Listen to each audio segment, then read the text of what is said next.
What's up, everyone? Monster Master Godzilla here, and I'm here to continue the Godzilla-Thon. We're now up to my favorite movie of the Godzilla movies of all time, Godzilla in 1985, or Godzilla 1984, as also called Godzilla: The Return of Godzilla, but mostly well known as The Return of Godzilla, or Godzilla 1985. So after a 9-year rest, Toho decided to bring back Godzilla. This one's the beginning of the Heisei Series, and the beginning of the Heisei Series, and it was, and after a 9-year rest after Terror of Mechagodzilla, Toho officially decided to bring back Godzilla to his dark roots, where they made Godzilla and after Godzilla evolved into a superhero, Toho decided to go back to 1954 and make Godzilla a bad guy again. Yes, that's right, they're making him a deadly force of destruction. The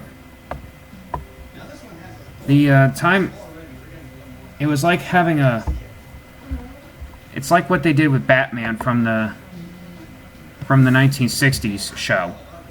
It was lighter in tone than the early comics, and they brought back Batman's darkness by making Michael Keaton with the Tim Burton movie. So anyway, back to Godzilla. The film was released in 1984, simply titled Godzilla. But not a remake, but it's not a remake. It's actually a sequel to the very first movie. It's actually serving as a sequel. It's serving as a direct sequel to the very first movie. Like wiping clear the slate, except for the very first movie. So, all the films from wiping out all the films from Godzilla Raids Again to Terror Mechagodzilla. It ignores all those installments, but follows the very first Godzilla movie. And so, unlike the Showa series, this time it was darker and grittier than the majority of the Showa series. And it was the first time Godzilla was back into his dark roots. It made him scary again, and oh my god, and you gotta see the Godzilla suit and effects and the miniature sets look much more sophisticated than the Showa series. And my god, Godzilla looked very scary. Look at this suit. It looks awesome. Horrifying. And this is the whole look of what Godzilla looks like here. And now, this is my absolute favorite of the Godzilla suits. My favorite design of Godzilla. I mean, the Heisei series from 1989 to 94, from 95 is awesome too. But, whew, this Godzilla suit was monstrous. He looked ferocious. They're really brought back to the 1954 roots. Yeah, Godzilla is not fighting another monster in this movie. This time they went back to 1954, where Godzilla does not fight another monster. That he's the bad guy, destroying Tokyo and stuff. And here's the thing that builds up to the film. The first attack of the movie is not from Godzilla, but a giant sea louse. Yeah, that's right.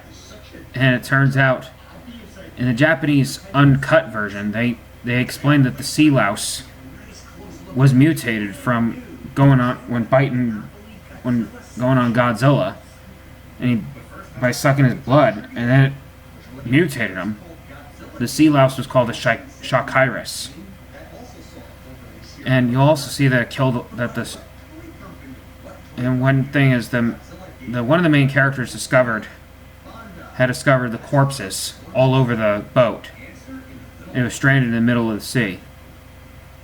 and and he finds the one survivor, and all the corpses were left killed by the giant sea louse. And it's revealed and they realize Godzilla has returned. And it was released, as I said, it was released in 1984 in Japan. But then in America, they released it in 1985. And that's when it's titled Godzilla in 1985. Now, here's the thing about this one. When they released it in 1985, they also heavily re-edited the film and used American actors in there too. Like, they brought back Raymond Burr from the very first Godzilla movie. And he's old. He gained a lot of weight and has a beard. In this one. And because he reprises his role of the character Steve Martin from the 1954 film. But because Steve Martin, the comedian, was popular, as popular now, they just refer to him as Mr. Martin or just Martin. Yeah, now that Steve Martin is popular now, he's referred as just Martin. Because right now he's popular now. So as I said, the effects and the American actors, oh my god, they were stupid. Like, nobody likes the American actors, and I can see why. And also, when they released it in America, they were also promoting Dr. Pepper. Yes, that's right. They actually are promoting Godzilla with Dr. Pepper from commercials. Which pretty much like how Taco Bell, which is pretty much what Taco Bell did with 1998 and Snickers did with 2014, which we will get to later. Now, the amazing, and what we got here is that, so then also because this was 1984, to match with the modern age of the time, the Toho decided to portray Godzilla as that he was in the Cold War tension. Yes, they explained that this Godzilla is the second of his kind. That the original Godzilla was killed by the oxygen destroyer, and it turns out this one's the second Godzilla going on a rampage. And this Godzilla definitely went on a rampage, and this Godzilla is a little bigger than the Showa series. You know how in the Showa series Godzilla was 50 meters tall. This one they made him even bigger than 50 meters tall. They made him 80 meters tall. And for the first time, they actually, instead of an enemy kaiju, they actually created a new weapon called the Super X, which looks like this right here. Next to Godzilla. And yeah, instead of they're at this time where they're being more creative. Instead of the tanks and jets and battleships, which can get old.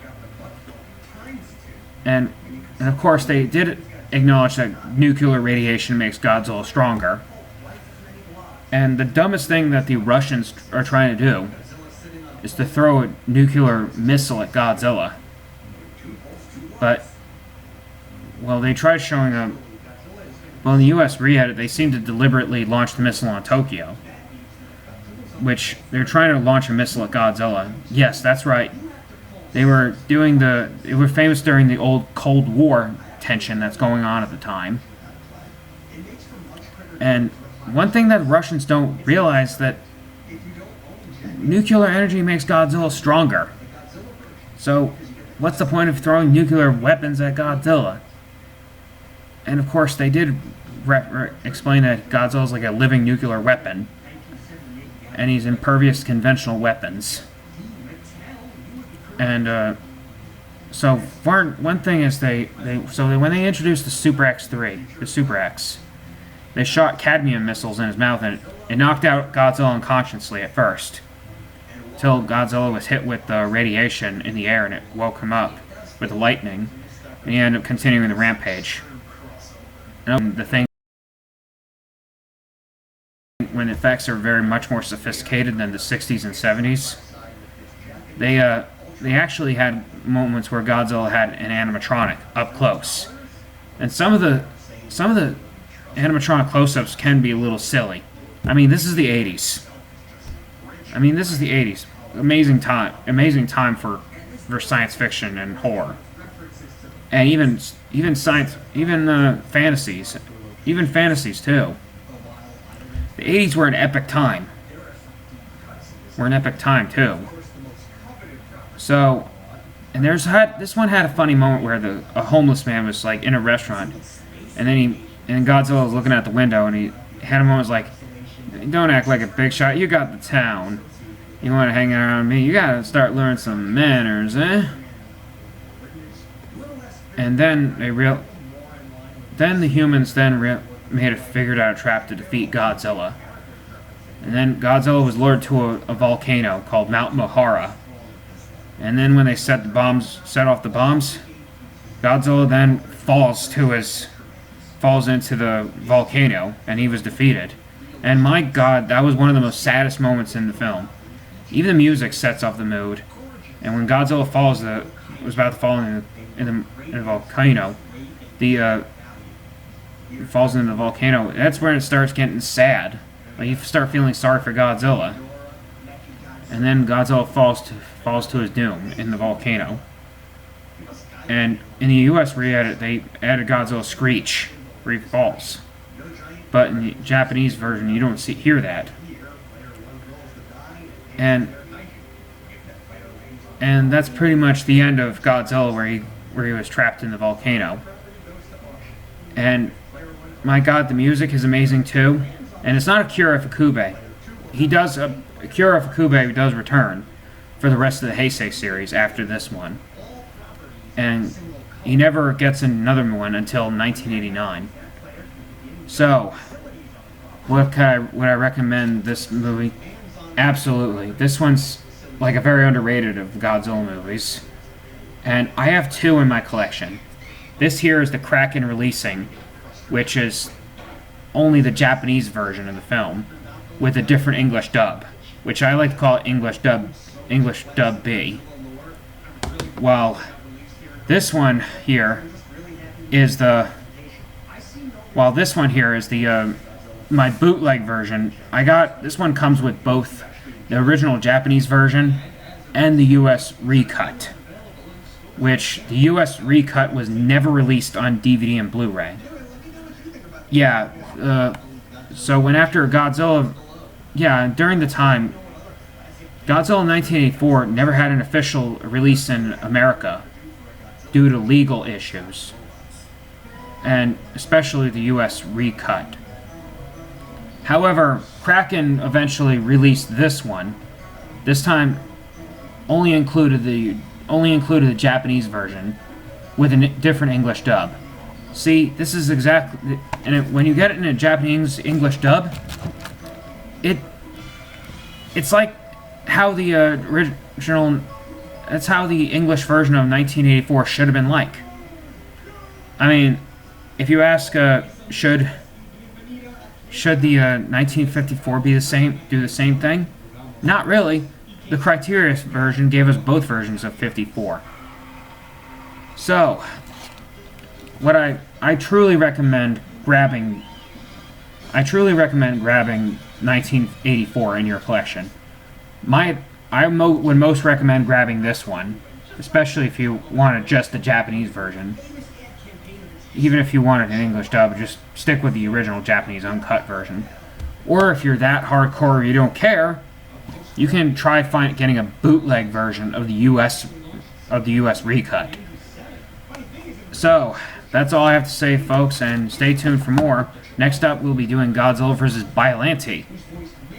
And that's all I have to say, folks, and as always, stay awesome, my Monster Masters, and I'll catch you later. Bye!